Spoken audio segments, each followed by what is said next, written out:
It started quite a while ago. There is a little taco shop down the street called Juanitas, and they give out these little pocket calendars. And I always liked the Virgin of Guadalupe calendar that they had. She would appear 3 more times in Mark's sketchbook. In 2005, I drew a picture of the Virgin of Guadalupe on a surfboard. She had a couple of dolphins surfing next to her board, and she had a crown of stars. I thought, oh, that's cool. And in 2009, I drew a much more detailed version. I really spent time on it and developed it. And I realized only at that point that I had done 2 other ones.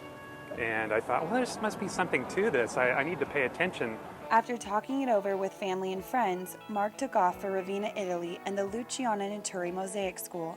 Simple was not the path for Mark. I had a little picture of the Virgin of Guadalupe, and I said, I need to make this. And I came back with her face completed.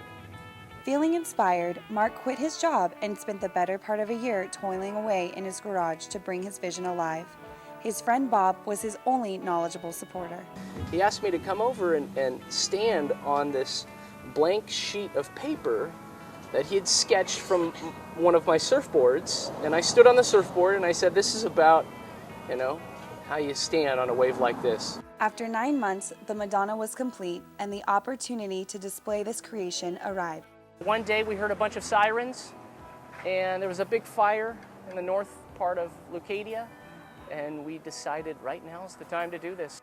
Dressed like construction engineers, it took them over an hour and a half to hang the sculpture. At one point the fire department came by after the fire and said, hey, what are you guys doing down here? And I said, we're doing recalibration measurements on the bridge. They bought that. The 2 friends then disappeared, and the firestorm that became the Surfing Madonna was lit. People from all walks of life were discovering the Madonna on the surfboard, but the reception was not completely welcome.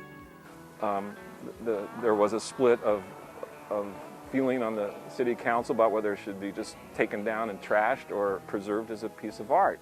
Myself and Councilwoman Houlihan were both really enthusiastic about, oh, this is great art and this so represents our community, but the mayor and deputy mayor at the time and the former city manager, they were pretty straight arrow bureaucrats, and this is not the way you do things. The city attorney was making overt threats, directly threatening to prosecute us, and I said, well, you know what? While you're busy prosecuting Mark in a court of law, I'm going to be busy prosecuting you in the court of a public opinion, and we'll see who'll be sitting on the city council next November.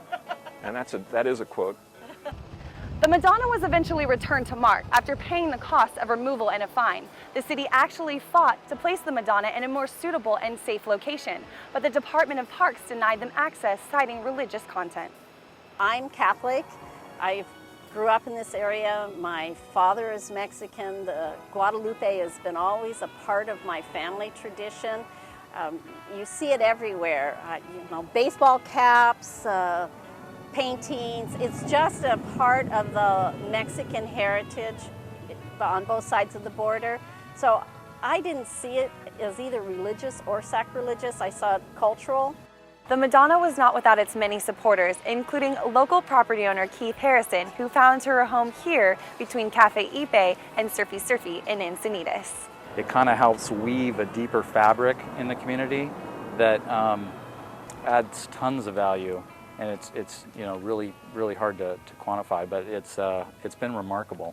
I'm not sure if people that are religious felt that was like a benefit or like a positive reaction with Madonna on a surfboard, but I know that anything that has to do with protecting the oceans is a benefit.